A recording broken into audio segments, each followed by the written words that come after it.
मीनारगंज बाजार चौक पर पहुंचे। गोलीबारी होने की सूचना मिली है।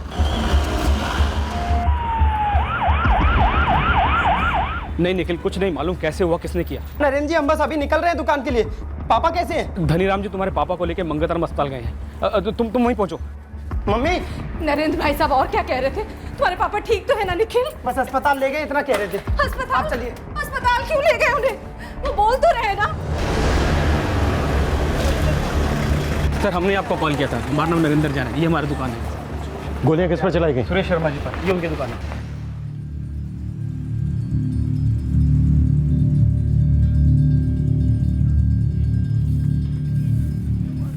किसी ने देखा गोलियां किसने चलाई? खून दुकान के अंदर तक फैला हुआ है। सब गोलियों की आवाज़ सुनी, 4 गोलियां चली थी, लेकिन देख नहीं पाए किसने चलाई। वो बाजार की बिजली गुल हो गई थी ना। 4 गोलियां चलाई गई, किसी ने कुछ नहीं देखा? किसी को भागते हुए, गोलियां चलाते हुए कुछ भी नहीं? ऐसा तो कुछ नहीं देखा साहब। साहब हम सब लोग तो लालटेन मोमबत्ती का जुगाड़ करने में लग गए थे। इतने अंधेरे में क्या देखते, और सब क्या दिखता हमें।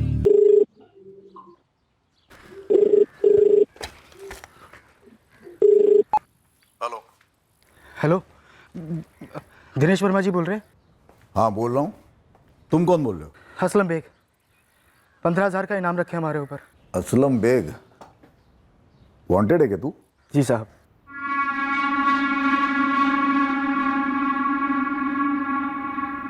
खुद को पकड़वा के इनाम पाना चाहता है? नहीं साहब, सिर्फ सरेंडर करना चाहते हैं, ठुकना नहीं है हमें साहब। आजा थाने, पता है ना, या लिखवा दूँ? सर आप एनकाउंटर तो नहीं करेंगे ना? तू थाने तो आजा, फिर सिक्का उछालते हैं। साहब जिंदगी में अब कोई जुर्म नहीं करेंगे, जमानत भी नहीं चाहिए हमको, वहीं पड़े रहेंगे अंदर। साहब आपके थाने के सामने बूट पॉलिश कर लेंगे, चाहे तो आप अपना खबरी बना लीजिए। साहब आपका कुत्ता बन के रहेंगे। वाह, कुत्ता भौंक रहा है कि दुम सीधी करेगा। साहब हमारे भौंकने से आपको ही फायदा है, हमारे पास मर्डर की एक टिप भी है। बता क्या टिप है? साहब पहले आप वादा कीजिए कि आप एनकाउंटर नहीं करेंगे। थाने आजा। चलो बताओ, किसके मर्डर की टिप देने आए हो तुम?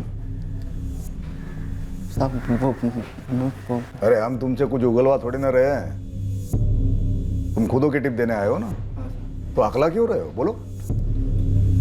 साहब मर्डर 5 दिन पहले हुआ था।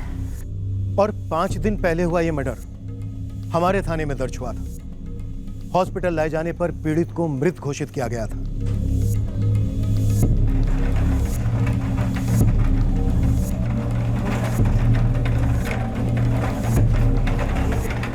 यह मर्डर 5 फरवरी 2018 की शाम को मीनारगंज मार्केट में हुआ था। जिन परिस्थितियों में यह मर्डर हुआ वो अपने आप में विचित्र सी थी।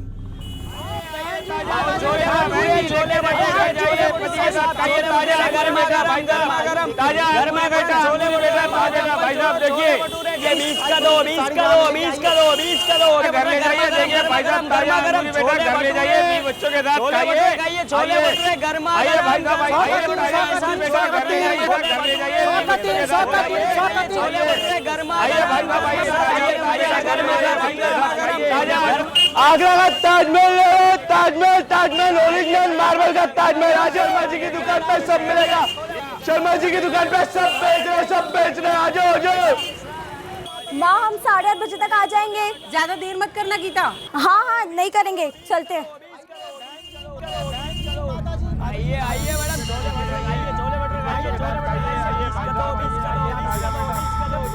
छोले भटूरे 20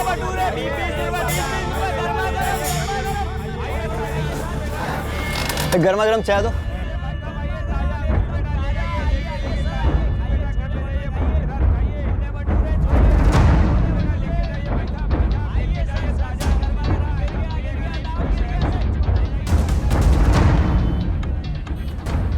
इतना याद रखना, गोली चलते ही about टर्न मार के निकलना है।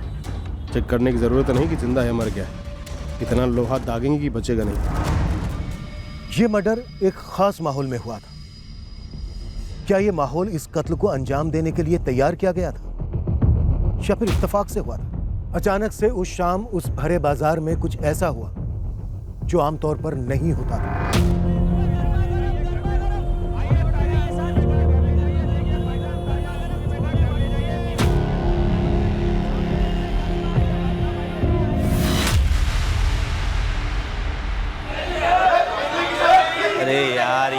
धंधे के टाइम पे लाइट दुकान वाला किधर भाग कहाँ गया लाइट?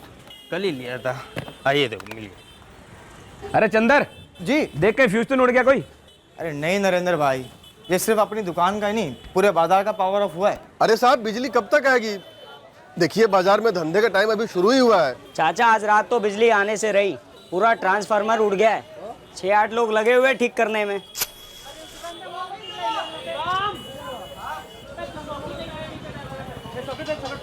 बाहर जला हुआ ट्रांसफार्मर ठीक कर रहे हैं बंदे, और हमें तो लगता है कल तक भी ऐसा ही चलेगा। परसों ही लौटेगी बिजली।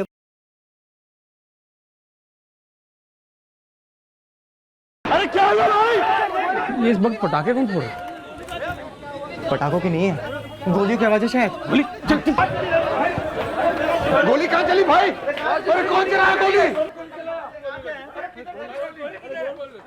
गोली कहाँ चली? किधर चली गोली? अरे गोली कौन चलाया भाई? अरे गोली कहाँ चली है? अरे कौन चलाया? अरे शर्मा जी की किसी ने गोली मार दी। शर्मा जी, अरे नरेंद्र भाई देखो सांसें चिपकती नहीं। अरे कोई एम्बुलेंस बुलाओ, अरे घर वालों को खबर। मीनारगंज पुलिस स्टेशन, तुरंत मीनारगंज बाजार चौक पर पहुंचे। गोलीबारी होने की सूचना मिली है। नहीं निखिल, कुछ नहीं मालूम कैसे हुआ, किसने किया। नरेंद्र जी हम बस अभी निकल रहे हैं दुकान के लिए। पापा कैसे हैं? धनीराम जी तुम्हारे पापा को लेके मंगलधाम अस्पताल गए हैं। तुम वहीं पहुंचो। मम्मी नरेंद्र भाई साहब और क्या कह रहे थे? तुम्हारे पापा ठीक तो है ना निखिल? बस अस्पताल ले गए, इतना कह रहे थे। अस्पताल? आप चलिए। अस्पताल क्यों ले गए उन्हें? वो बोल तो रहे ना। सर हमने आपको कॉल किया था, हमारा नाम नरेंद्र जैन है, ये हमारी दुकान है। गोलियां किस पर चलाई गई? सुरेश शर्मा जी पर, ये उनकी दुकान है।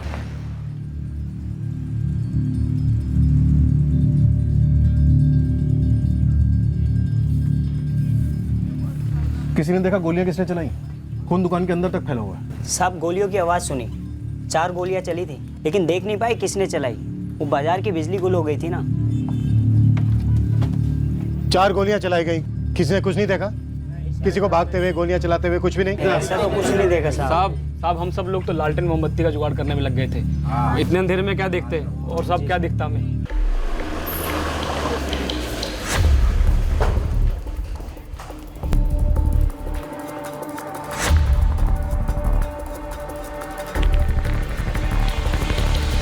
सर इतने अंधेरे में तो हमसे सबूत मिट सकते हैं। सही कह रहे हो। अजय क्राइम सीन सील करवा दो और फॉरेंसिक को कल सुबह हैंड ओवर कर दो। त्रिपाठी शुक्ला सर तुरंत बाइक लेकर निकलो। मार्केट के बाहर जहां भी लाइट हो, सीसीटीवी लगे हो, तुरंत फुटेज निकलो। सर जहाँ तक हमें मालूम है मीनारगंज बाजार में तो किसी भी दुकान पर सीसीटीवी कैमरा नहीं है। अब हाल फिलहाल में किसी ने लगवाया हो तो पता नहीं, और बिना बिजली के वो भी किस काम का साहब? यहाँ बिजली आए दिन जाती है? नहीं साहब, आज अचानक से ऐसे पहली बार गई है। और साहब धनीराम जी ने फ़ोन किया था बिजली विभाग में, बोल रहे थे कि ट्रांसफार्मर जल गया, रिपेयरिंग हो रही है। गोली चलने की आवाज के बाद किसने कोई बाइक जाने की आवाज सुनी? हड़बड़ी में हमने किसी चीज़ को ध्यान ही नहीं दिया, बस वो लाइट के उसमें लग गए थे हम लोग। अजय ये बिजली का अचानक से गुल हो जाना, ये इत्तेफाक था या प्लान? क्योंकि मर्डर तो सॉलिड प्लानिंग से हुआ है। अंधेरे में गोलियां चलाना और हवा हो जाना। सर मैं बिजली विभाग से बात करता हूँ। डेड ऑन अराइवल केस है। सुरेश शर्मा पर पॉइंट ब्लैंक रेंज से 4 राउंड्स फायर हुए थे। ऑन द स्पॉट डेथ हुई होगी। नर्स कुछ तो बोलिए। अरे कौन लेके आया उनको? ये ठीक हो जाएगा कर रहे हैं ना, कुछ तो बताइए। जी कैसे जीजा जी, कहाँ है वो? डॉक्टर पापा ठीक तो है ना? 1 मिनट, आप लोग कौन? हम कैलाश, उनके साले, उनका बेटा, हमारी दीदी। देखिए सुरेश शर्मा जी की डेथ हो चुकी है। उनको यहाँ लाने से पहले ही उनकी मौत हो चुकी थी। ये क्या बोल रहे हैं सर? हमको मिलना है जीजा जी से। कहाँ है जीजा जी? पोस्टमार्टम करना होगा, मर्डर का केस है ये। डॉक्टर आप फिर से देखिए, ये नहीं हो सकता डॉक्टर, आप ठीक से देखिए। देखिए वो अब नहीं रहे। दीदी ये पहली, दूसरी, तीसरी और ये चौथी, 4 गोलियां। डेफिनेटली ये कोई अंधेरे में चलाए गए तीर नहीं है। शायद ये अंधेरा इस कत्ल में भागीदार था, जिसने कातिल को रोशनी में नहीं आने दिया। गोली चलाने वाले को किसी ने नहीं देखा।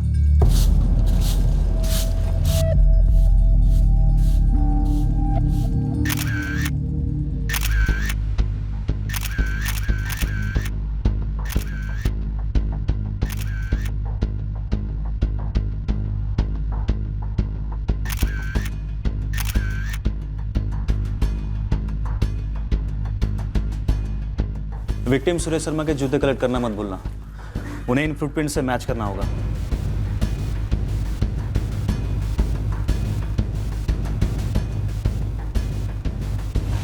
पूरा बाजार सदमे में है मैडम जी। बहुत इज्जत थी सुरेश जी की। अगर किसी को कुछ भी पता होता या कोई भी जानकारी होती तो सामने से आपको बताते। नरेंद्र जी, मार्केट में कुछ तो खुसर पुसर चल रही होगी कि कौन मरवा सकता है सुरेश जी को, या किसी से दुश्मनी की। नहीं मैडम जी, सुरेश जी की सबसे सिर्फ दोस्ती थी। पूरे मीनारगंज बाज़ार में सबसे पुरानी दुकान है उनकी, और आर्टिफैक्ट के धंधे में बहुत बड़ा नाम है उनका। एक्सपोर्ट भी होता था और खुद का एक कारखाना भी है। इसके अलावा भी उनकी कोई दूसरी दुकान है? शहर के सबसे पौष इलाके राधेश्याम चौक में 2 नई दुकानें हैं, पर इस दुकान से बहुत लगाव था उनका, हमेशा यहीं बैठते थे। नरेंद्र जी, दिमाग पे थोड़ा जोर डालिए और सोच के बताइए कि क्या उनका किसी से कोई झगड़ा हुआ था या धंधे में कंपटीशन? धंधे में तो कंपटीशन चलता ही रहता है, पर ऐसे कत्ल जैसा आज तक कुछ नहीं हुआ यहाँ पर। बस एक बात खटक रही है। क्या? यही कि कल रात अचानक बिजली चली गई और उन पर किसी ने गोलियां चला दी। मतलब ऐसा कैसे हो सकता है, वो भी भरे बाजार में? अरे सर जी, हमें कैसे पता चलता वहाँ कोई गोलियां चलने वाली है? दुबे जी, मेरा सवाल ये है कि ये जो मीनारगंज मार्केट की बिजली गई, ये अचानक लिया गया फैसला था या फिर पहले से प्लान था? मीनारगंज मार्केट के ट्रांसफार्मर में ओवरलोडिंग का बड़ा प्रॉब्लम चल रहा था, और आप तो जानते हैं बाजार में काफी लोग बिजली की चोरी भी करते हैं। पिछले 3 हफ्तों से ट्रांसफार्मर में हैवी फ्लक्चुएशन दिखाई देने लगी, और पिछले 3 दिनों से जब हमारी टीम जांच कर रही थी तब जाकर पता चला कि ट्रांसफार्मर का एक हिस्सा तो जल चुका है। तो बाजार में पहले से किसी को नहीं मालूम था कि बिजली जाने वाली है? हमारी टीम को भी कहाँ पता था। कल शाम को 6:30 बजे अचानक फैसला लेना पड़ा कि ट्रांसफार्मर बंद करके ही मरम्मत की जाएगी। आपकी टेक्निकल टीम जो 3 दिन से काम पर थी, मुझे सबकी सारी डिटेल्स भेजी। कमाल करते हैं सर जी आप भी। हम बिजली विभाग के कर्मचारी भी आप ही की तरह सरकारी नौकर है, अपनी ड्यूटी कर रहे हैं, और आप है कि हम ही पर शक कर रहे हो? दुबे जी, शक वक की बात तो भी बहुत दूर की है, हम बस थोड़ी बहुत पूछताछ करेंगे। आप जल्दी से डिटेल्स भेज दीजिए। निखिल, जिस तरह से हमला हुआ उससे तो यही लगता है कि हमलावर तुम्हारे पिता को जान से ही मारना चाहता था।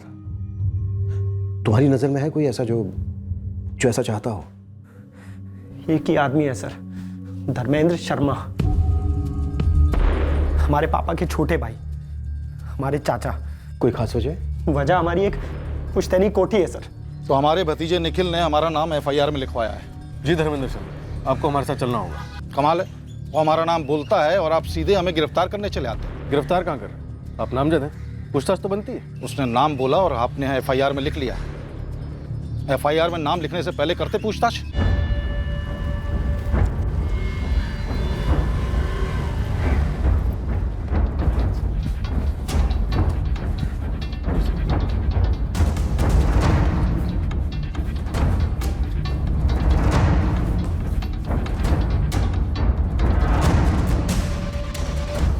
देखिए, हमारे मामा जी जैसा कह रहे हैं वैसा कर दीजिए, हम अभी कुछ भी सोचने की हालत में नहीं है। निखिल, तुमने ये क्या घटिया हरकत की है? ये हमें तुमसे और चाचा जी से पूछना चाहिए। अश्विनी, तुम पागल हो गए हो क्या? तुमने FIR में हमारे पापा का नाम लिखवा दिया। तुम्हें लगता है कि ताऊजी को मारने में हमारे पापा का हाथ है? क्या कह रहे हो तुम?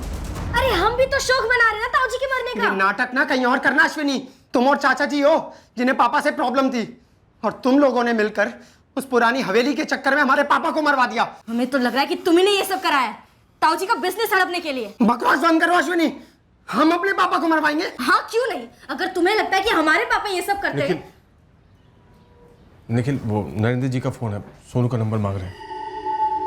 सोनू? सोनू जीजा जी की दुकान में काम करता है ना, सोनू राठी।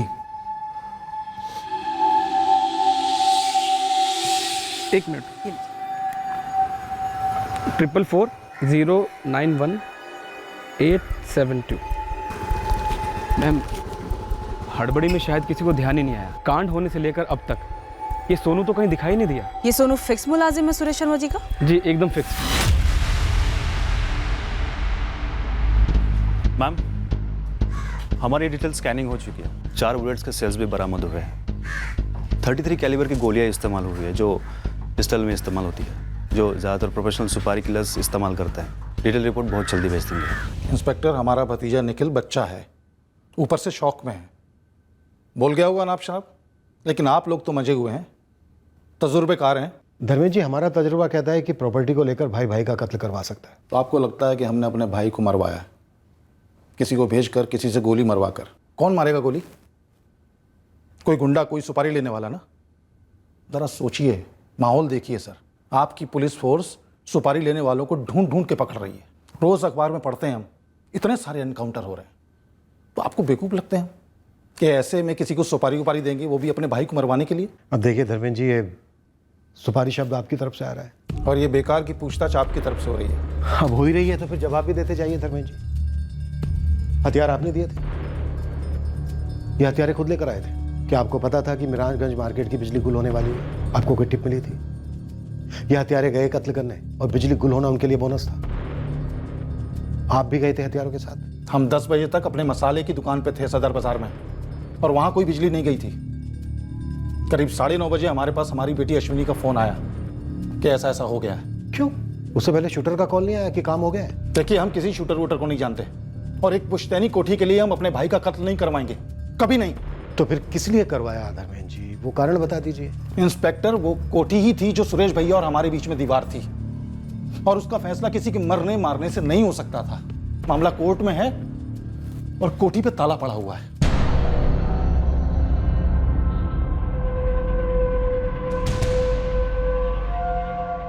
आपने ऐसे कैसे अरेस्ट कर लिया हमारे पापा को? अभी के अभी रिहा कीजिए उन्हें। हमारे वकील आ रहे हैं, उनकी जमानत तो होकर ही रहेगी। जमानत? रिहा? इतना फास्ट फॉरवर्ड में क्यों जा रही हो अश्विनी? हम उनसे सिर्फ पूछताछ कर रहे हैं, अरेस्ट नहीं किया उन्हें। आप जबरदस्ती उन्हें घर से उठाकर यहाँ ले आए हैं। पूछताछ घर पर भी हो सकती थी ना। आपने ये ठीक नहीं किया। आप पर मानहानि का केस ठोक देंगे हम। एक क्रिमिनल की तरह ट्रीट कर रहे हो हमारे पापा को। हमें पापा के पास ले जाइए, हमें मिलना है अभी के अभी। 2 साल पहले हमारे बाबूजी का देहांत हो गया, और अपने आखिरी वक्त में वो थोड़ा सठिया से गए थे। तो मरते वक्त गलती से उनके मुंह से निकल गया कि वो कोठी सुरेश भैया को जाएगी, और सुरेश भैया भी कोई दूध के धुले नहीं थे। अच्छी खासी पट्टी पढ़ाई थी हमारे बाबूजी को उन्होंने। धर्मेंद्र, उस दिन तुम हमारी बगल में खड़े थे, तुमने अच्छी तरह सुना था बाबूजी ने क्या कहा था। हमने तुरंत अपनी आपत्ति जताई थी कि यह नाइंसाफी हमारे साथ क्यों हो रही है। ये याद नहीं आपको? और ताऊजी, दादाजी की तबीयत खराब थी, उनकी याददाश्त कमजोर हो चुकी थी, हम सब जानते हैं। उनको तो शायद ये भी याद नहीं होगा कि उनके 2 बेटे हैं। अश्विनी, तुम तो तब वहां थी भी नहीं, और ये बात हम सब लोग बहुत अच्छे से जानते हैं कि दादाजी एक अरसे से चाचा जी से नाराज थे। निखिल, तू रहने दे। गलती से दादाजी ने क्या दिया तो कोठी तुम्हारे पापा की हो गई। अपने आखिरी वक्त पे कोई ऐसी गलती नहीं कर सकता। कैलाश, और तुम जो गलती कर रहे हो हमारे घरेलू मामले में ना घुसड़ने की, उसका क्या? तुम सिर्फ सुरेश भैया के साले हो, हमारे परिवार का हिस्सा नहीं। कई सालों से बाबूजी तुमसे नाराज थे, कई मसलों को लेकर, और तुमने कोई कम कोशिश नहीं की उनका मन बदलने की। और आपने भी कोई कम कोशिश नहीं की उनके मन में जहर घोलने की हमारे खिलाफ। बकवास मत करो धर्मेंद्र। जो बाबूजी ने कहा बस वही होगा। बाबूजी की भाई मर्जी थी बरसों से। अगर बरसों से यही मर्जी थी तो अब तक वसीयत बन चुकी होती। और अदालत में जबानी बोली गई बातों के कोई मायने नहीं होते। अदालत? क्या धर्मेंद्र, अदालत? तुम केस करोगे हमारे खिलाफ? तो सुरेश भैया, आप हमारे साथ नाइंसाफी करेंगे तो इंसाफ लेने कहां जाएंगे हम, बताइए? ताऊजी, हम कोठी आधी आधी बांट लेते हैं, सबका भला इसी में है, वरना हमें अदालत जाना पड़ेगा। सुरेश भैया के पास कोई सबूत नहीं था कि कोठी बाबूजी ने सिर्फ उनके नाम पे की थी, कोई वसीयत नहीं थी। 2 साल से कोर्ट में केस चल रहा है।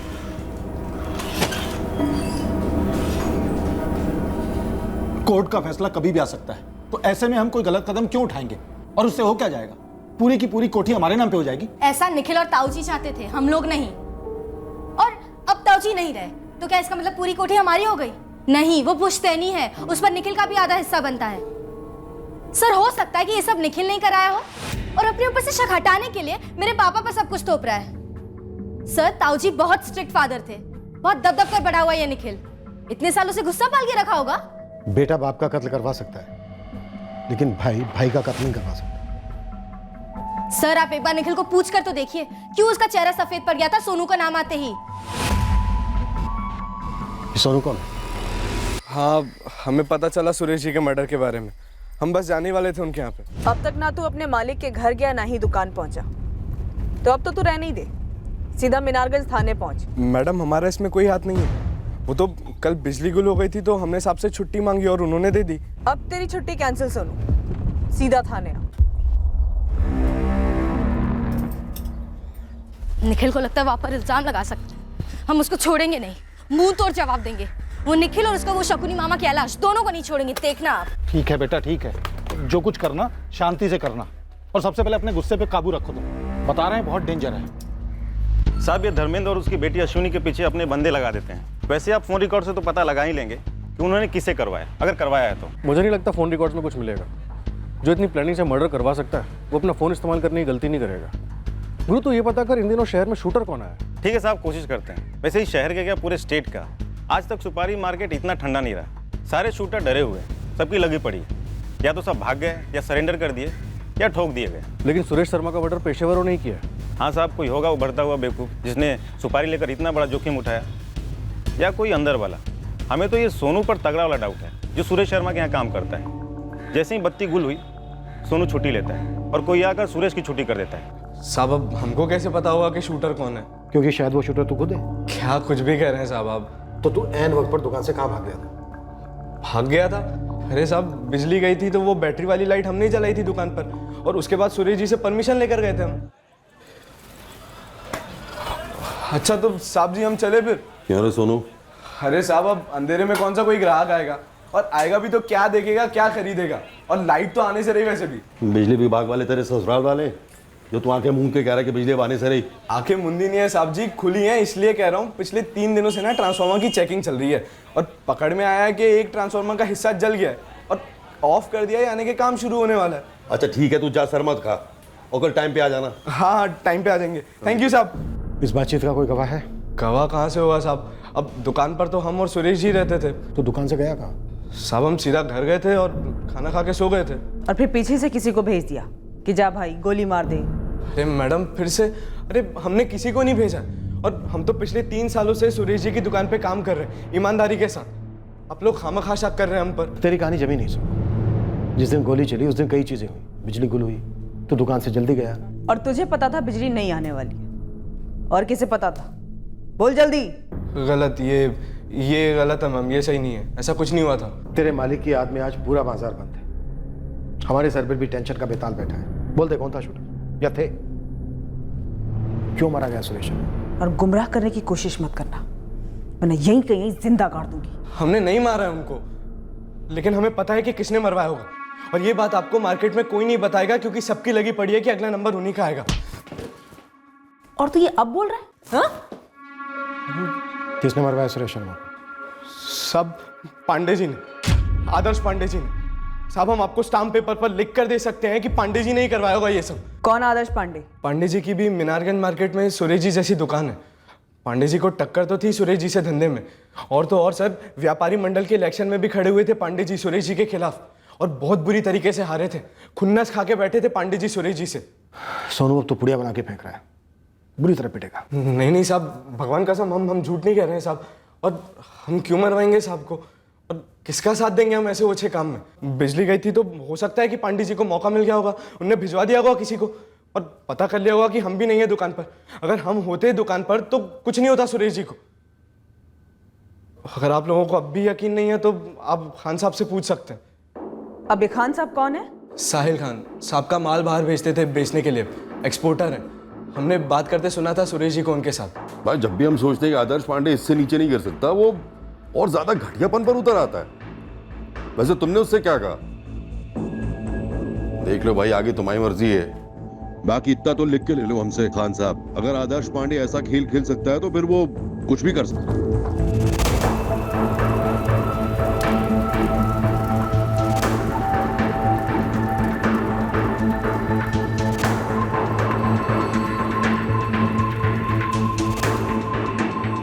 आदर्श पांडे को उठा लो, लेकिन इस सोनू पर भी 24 घंटे नजर रखो, ये कहीं भाग ना पाए।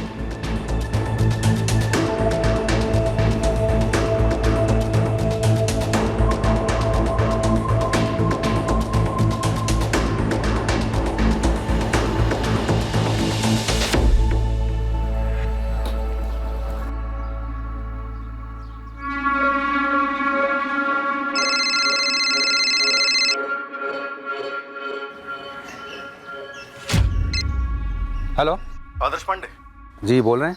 सब इंस्पेक्टर अजय उपाध्याय बोल रहा हूँ, मीनारगंज थाना। हुकुम सर। पुलिस थाने आ सकते हो अभी? ये सुरेश भाई के मामले को लेकर? जी, सुरेश शर्मा के मर्डर को लेकर। हाँ हाँ, बिल्कुल आ सकते हैं। अभी तो हम उन्हीं की शोक सभा में जा रहे हैं, ख़त्म होते ही हाजिर हो जाते हैं। दीदी, जीजा जी को जिसने भी मारा हम उन्हें नहीं छोड़ेंगे।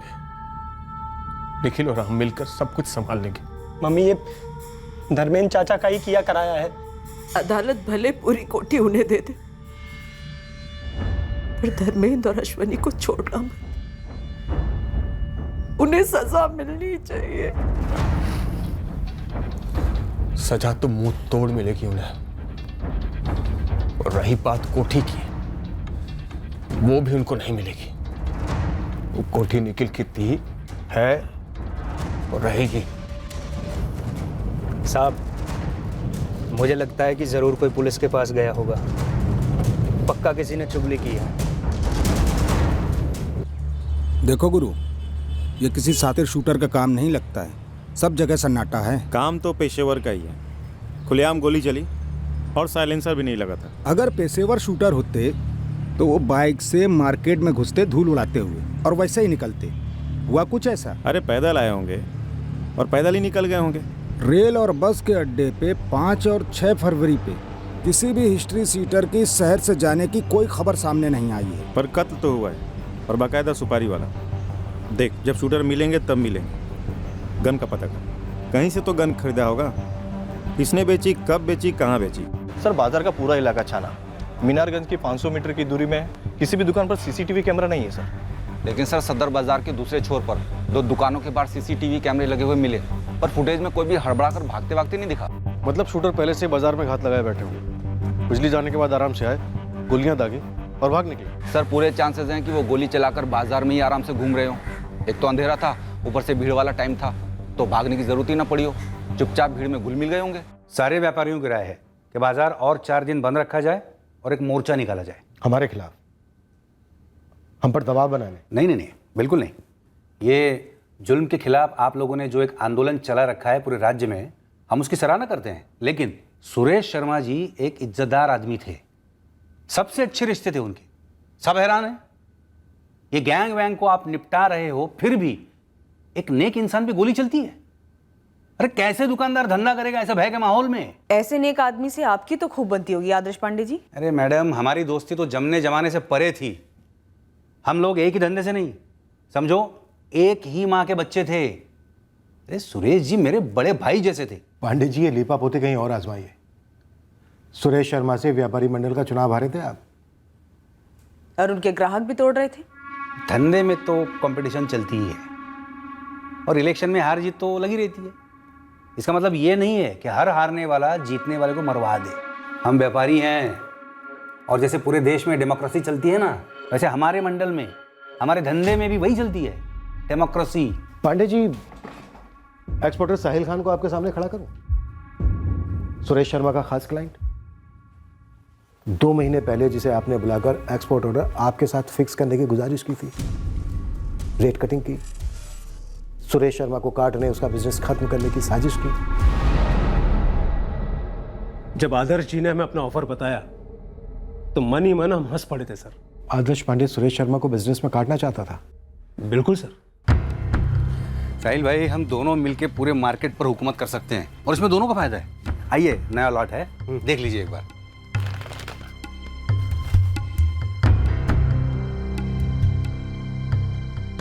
दस टका कम। हाँ, सुरेश भाई से 10% कम। बस अपने सारे ऑर्डर हमें दे दीजिए और 10% और मुनाफा कमाइए। और ये 10% डिस्काउंट कब तक रहेगा? जब तक के सूरज चांद रहेगा। जाहिर है हमने उनसे हाथ नहीं मिलाया, क्योंकि सुरेश जी के साथ में हमारे अब्बा ने सिर्फ हाथ नहीं मिलाया था, बल्कि गले भी मिले थे। और आपने सुरेश शर्मा को आदर्श पांडे के इस ऑफर के बारे में बताया? हमने फौरन उन्हें बता दिया।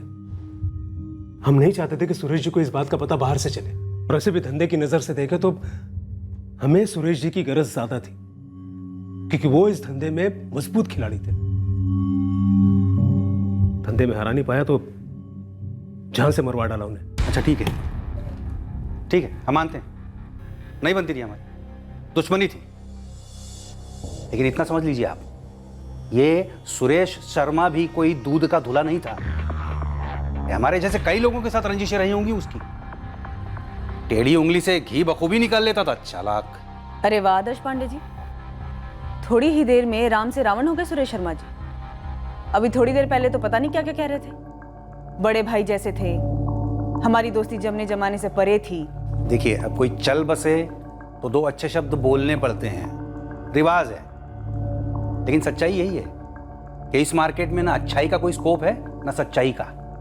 बंदूक की नोक मार्केट तय करती है, और आप लोग तो जान के भी अनजान बन जाते हैं। अरे गुंडों के हाथों से हम भी लूटे हैं। ये गैंगस्टर लोग अपनी वसूली करते ही हैं। सीधे सीधे बोलिए पांडे जी, ऐसे किस गैंगस्टर को पाल रखा था आपने जब उससे वसूली करने निकले और उसके हाथों सुरेश शर्मा को मरवाया? अब रहने भी दो साहब। एक तो सुरेश शर्मा से हमारी बनती नहीं थी तो हम धंधे में काटते, गला नहीं काटते। दूसरी बात, बाजार में कोई आता है सरेआम गोली चला के चला जाता है, कोई कुछ नहीं बोल रहा है डर के मारे, क्योंकि अगर कुछ बोला तो अगला नंबर उसका होगा। आपको तो डर नहीं होगा? देखिए, जहां तक हमारी बात है, हमारी दुकान सुरेश शर्मा की दुकान से काफी दूर है, इसलिए हमने तो सच में कुछ देखा ही नहीं। वैसे जैसे किसी ने आपको हमारी और सुरेश शर्मा की दुश्मनी के बारे में बताया, किसी ने आपको यह नहीं बताया कि उनका एक दूसरा कारोबार भी है, ये आर्टिफैक्ट्स के अलावा। दूसरा क्या कारोबार? जमीन का। और अब आप लोगों को हम क्या बताएं, ये जमीन के धंधे में जितनी कमाई है उतनी दुश्मनी भी है। कौन था दुश्मन? सुरेश शर्मा का छोटा भाई धर्मेंद्र? भाई भाई के बीच में क्या खिचड़ी पकती थी ये तो वो जाने या आप लोग, पर इतना सब जानते हैं, ये जमीन का सारा कारोबार सुरेश का साला कैलाश संभालता था, सामने से, और पीछे से सुरेश जी कस के लगाम पकड़े रखते। अरे बताया नहीं का क्या मतलब है सर? पूरी दुनिया जानती है कि सुरेश जीजा जी जमीन के सौदे करते थे और हम उनके मैनेजर थे। हैं, इसमें छुपाने जैसी क्या बात है? ऐसा है कैलाश, जो हमें बताया नहीं जाता ना, उसे हम छुपाया हुआ समझते हैं। सुरेश जी के छोटे भाई के साथ अनमन को तो बड़ी आसानी से पेश किया गया। हमने इतनी बार पूछताछ की, लेकिन ज़मीन के लेन देन को लेकर कोई मसला हो, इस बारे में पूछने की कोई गुंजाइश ही नहीं थी, क्योंकि इस बारे में तुमने हमें कुछ बताया ही नहीं। अरे कोई मसला था ही नहीं या है ही नहीं तो बताएं क्या?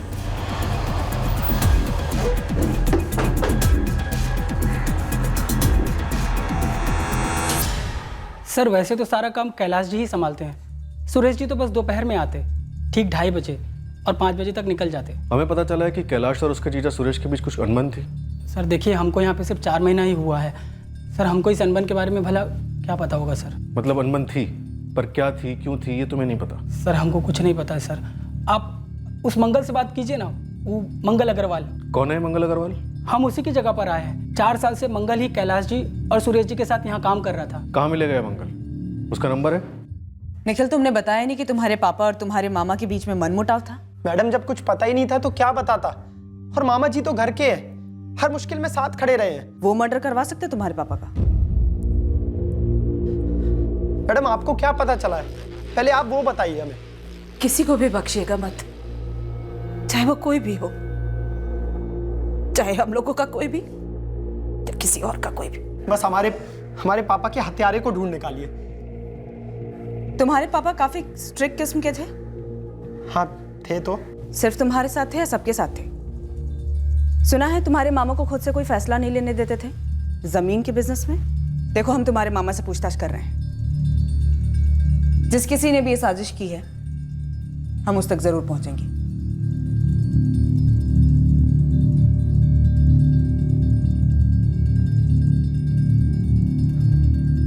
मम्मी, हमें नहीं लगता ये कैलाश मामा का कराया हुआ है। दरअसल उन्हें ना इस समय घसीटने की कोशिश की जा रही है। अश्विनी,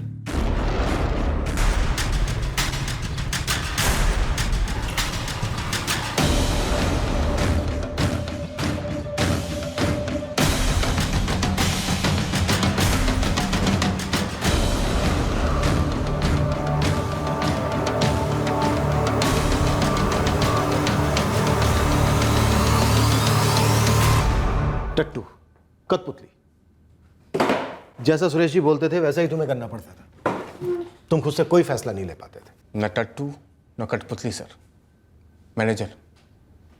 हम सुरेश जीजा जी के मैनेजर थे, बिजनेस उनका था तो फैसले जाहिर है वही लेते थे, हमारे हाथ में तो कुछ था ही नहीं। और यही बात तुम्हें खटकती थी, तुम सब कुछ अपने हाथ में लेना चाहते थे, ऊपर उठना चाहते थे, खुद का बिजनेस चाहते थे, पार्टनरशिप शायद। सर आप जाहिर सी बातों का बेवजह चीरहरण कर रहे हैं। और सुरेश जी तुम्हारे आत्मसम्मान का चीरहरण करते थे।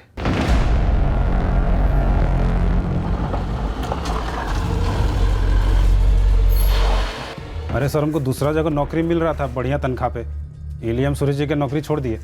आपको ना गलती थोड़े ना की है सर। अरे कोई गलती नहीं की, पर इतना बता कि क्या कैलाश और उसके जीजा सुरेश के बीच में अनबन ठीक है? तूने वहाँ पे 4 साल काम किया, कुछ तो बता सकता होगा। अरे सर, अनबन तो बराबर के लोग में होता है ना। और सुरेश जी और कैलाश जी खाली नाम के लिए जीजा साला थे, बाकी रिश्ता तो वह नौकर और मालिक वाला था। सुरेश जी कैलाश जी को 4 लोगों के सामने ही फटकार देते थे। नहीं प्रदीप, ये सौदा तो हो नहीं जरा, हमारी तरफ से कैंसिल है। अरे शर्मा जी, बात इतनी आगे बढ़ गई है और अब आप ऐसी बातें कर रहे हैं। हमने एक बार कह दिया डील कैंसिल है, मतलब कैंसिल है। जीजा जी वो रेट अच्छा मिल रहा था। अल्ताफ बिल्डर्स वाली फाइल तैयार की तुमने? जीजा जी हमने सब जगह पता करके प्रदीप से बात आगे बढ़ाई थी। पता किया था तुमने? तो फिर तुम्हें यह कैसे पता नहीं चला कि जिस रेट पर प्रदीप तुम्हें उल्लू बना रहा है उसे 500 रुपए पर स्क्वायर फीट के एक नहीं 2 ऑफर्स आए सामने से। खड़ा करूं दोनों पार्टी को तुम्हारे सामने? और मंगल तो इस प्रदीप वाली डील में तुझे कमीशन ऊपर से मिल रहा है। हमको ऊपर से किस बात का कमीशन मिलेगा मालिक? अबे ये देखा तुझे तेरा छोटा वाला हिस्सा और बड़ा वाला हिस्सा ये खुद निकलेगा। अरे नहीं नहीं मालिक। जीजा जी आप हम पर शक कर रहे हैं। कम से कम एक मामूली वर्कर के सामने तो आप हमें। अबे यहां कोई खैरात खाना नहीं खोल रखा हमने रिश्तेदारों के लिए। अब आप बिजनेस संभालने के लिए तनख्वाह दी जाती है तुम्हें। तुम भी एक वर्कर ही हो, कोई मालिक नहीं हो जो सीधे सीधे जाके फैसले ले तो बिना हमसे पूछे। और सर, ये कोई इक्का दुक्का किस्सा नहीं था, लगभग रोजे होता था और बीच में पिसते थे हम। कैलाश जी की सुनो तो सुरेश जी हमको गाली देते थे और बाद में कैलाश जी हम पर चिल्लाते थे। तंग आ गए थे बिल्कुल। रोज़ उनका झगड़ा सुनो, रोज़ उनका गाली सुनो। हम बस इंतजार कर रहे थे कि हमको कोई बढ़िया जगह नौकरी मिल जाए। क्या कैलाश अपने जीजा का कत्ल करवा सकता है? सर, एक कत्ल उतल के मामले में हमको मत घसीटिए। सुरेश जी के जाने का हमको दुख है, पर कौन किसको मरवा सकता है ये हम कैसे बता पाएंगे सर? हमें सुरेश जीजा जी की बातों का गुस्सा जरूर आता था, लेकिन हर बारी हम कुछ नया सीखते भी थे, इसलिए इज्जत करते थे उनकी। और वो निखिल को क्या कम डांटते थे, उसके फिजूल खर्चों में ऐसी क्लास लेते थे कि पूछो मत। तो इसका मतलब ये हो गया कि हम दोनों ने मिलकर जीजा जी को मार डाला। एक मिनट, हम दोनों?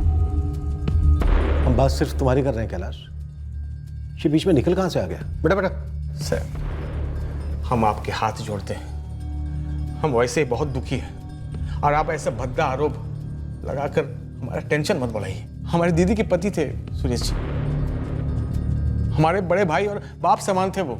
2 हफ्ते पहले तुम्हें इस नंबर से फोन आया, 4449087661। फर्जी नाम, फर्जी एड्रेस। क्या ये इत्तेफाक है कि यही नंबर सुरेश जी के फोन रिकॉर्ड्स में भी है? और तुम्हें कॉल आने से ठीक 1 दिन पहले इसी नंबर से सुरेश जी को कॉल आया था। अब ये नंबर बंद है। तो सर, तो ये कि ये नंबर किसका है? क्योंकि फर्जी नाम, फर्जी एड्रेस फर्जी लोग इस्तेमाल करते हैं, जैसे कि क्रिमिनल्स। प्रॉपर्टी और बिल्डिंग लाइन में लोग 19-20 होते ही हैं। पूरे दिन में दर्जनों कॉल आते हैं हर जगह से, हर किस्म के लोगों से। अब सब थोड़ी ना याद रहेगा सर। कमाल करते हैं आप। पर मर्डर रोज रोज नहीं होते कैलाश। 24 घंटे दे रहा हूं कैलाश, अच्छे से दिमाग पर जोर डालकर इस नंबर की डिटेल बताओ, क्योंकि यही एक नंबर है जो हमारे शक के दायरे में है। हम तो इस नंबर का इतिहास भूगोल निकालेंगे, तुम सामने से बता दोगे तो अच्छा रहेगा तुम्हारे लिए।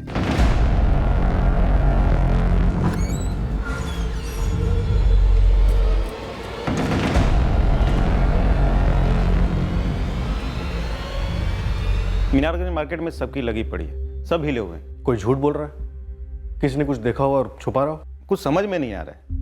हिस्ट्री शीटर की पूरी लिस्ट खंगाली। गुरु, ये कौन नया है जो मार्केट में आकर गोली चला गया? एक सुझाव है जिससे मार्केट के लोग सामने आ सकते हैं। बोल। पोस्टर छपवा दो और एक नंबर दे दो, जिसको भी कुछ भी पता हो फोन करके बताए। नाम गुप्त रखा जाएगा, कोई ना कोई जरूर सामने आएगा। जिसको सामने आना हो वो पीसीओ से भी कॉल कर सकता है। मैडम आप सही कह रही हैं, लेकिन जब पुलिस सामने से बोल रही है कि पहचान गुप्त रखा जाएगा तो लोग हिम्मत करेंगे। अभी नहीं बोल रहे हैं क्योंकि अगला नंबर उनका भी हो सकता है। आखिर इतने बड़े आदमी का खून हुआ है और सामने वाले ने पेशेवर का इस्तेमाल किया है। और वैसे भी बहुत लंबी लिस्ट है आपके पास, एक एक संदिग्ध के पीछे कितना लंबा जाएंगे? ये तो पक्का है कि कोई जानता है, पर बोल नहीं रहा है। सर, हम सुरेश शर्मा की हर दुश्मनी अरमान का एंगल तो खंगाल ही रहे, लेकिन शूटर के बारे में कोई भी जानकारी सामने से नहीं आ रही। और एक बार शूटर हाथ लग जाए तो मास्टरमाइंड पे उंगली अपने आप दब जाएगी। हाँ, ये भी चांस है को पोस्टर दे के गलत फायदा भी उठा सकता है, अपनी भड़ास भी निकाल सकता है। और सर ये भी तो चांस है कि उस अंधेरी रात में चली गोलियों के राज पर रोशनी गिरे।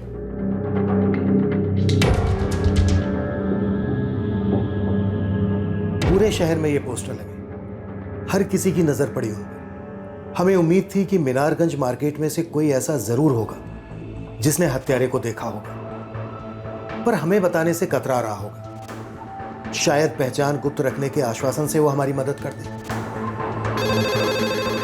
हमारी फोन लाइन रुकने का नाम नहीं ले रही थी।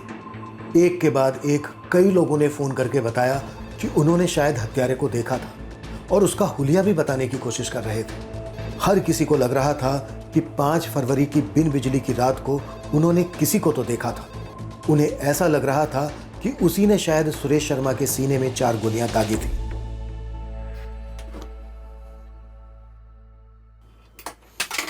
पर उन सारे फोन कॉल्स में से एक ऐसा कॉल आने वाला था जो हमें एक तगड़ी जबरदस्त लीड देने वाला था, उस शख्स के बारे में जो कत्ल की रात मीनारगंज मार्केट में मौजूद था।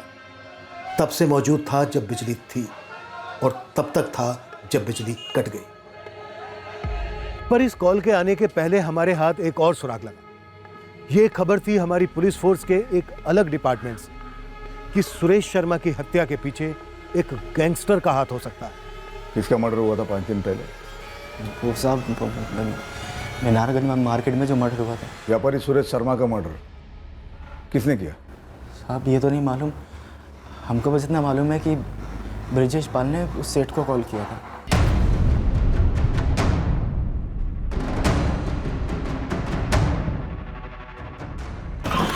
ये ब्रिजेश पाल हिस्ट्री शीटर है, वांटेड है। हाँ विक्रम, हम उसे ट्रैक कर रहे हैं। यह असलम बेग बता रहा था कि ब्रिजेश पाल ने सुरेश शर्मा से रंगदारी मांगी थी, एक्सटॉर्शन कॉल किया था। 15 लाख?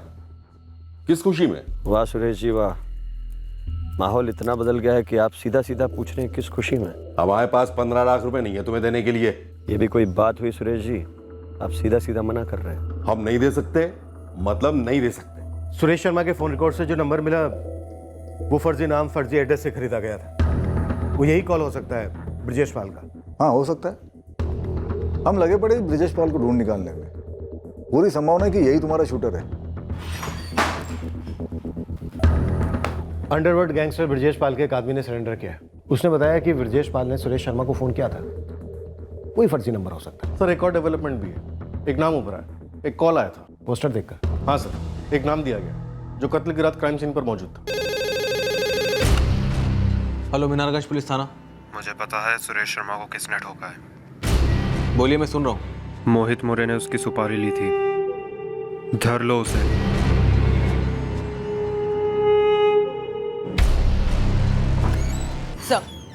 सर मोहित मौर्य लोकेट हो गया है, मीनारगंज मार्केट के पास ही रहता है, स्टूडेंट है। ये कॉन्ट्रैक्ट किलिंग का सब कॉन्ट्रैक्ट मालूम होता है। शायद ब्रिजेश पाल ने एक स्टूडेंट का इस्तेमाल किया होगा शूटर के तौर पर। उठा लो मोहित मौर्य को।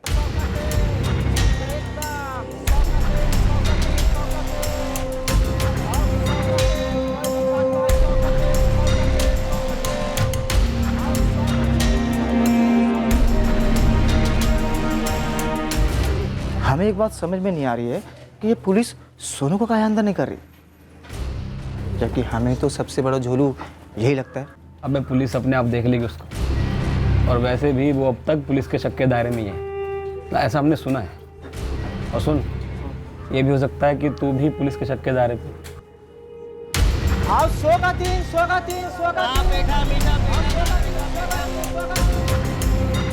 शक के दायरे में अब भी वो सारे लोग थे जिनकी किसी न किसी तरह से सुरेश शर्मा से रंजिश थी, दुश्मनी थी।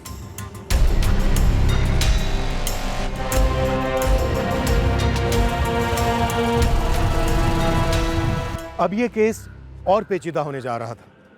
इस केस में एक ऐसा पिटारा खुलने वाला था और उसमें से ऐसे नए नए खिलाड़ी सामने आने वाले थे जो शक के दायरे से कोसों दूर थे, जो अब तक हमारी नजर में भी नहीं आए।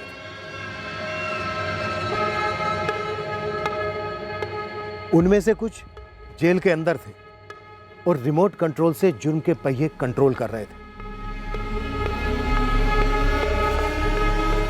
और कुछ बाहर बैठे जुर्म के दस्तावेजों में अपने नाम का इजाफा कर रहे थे।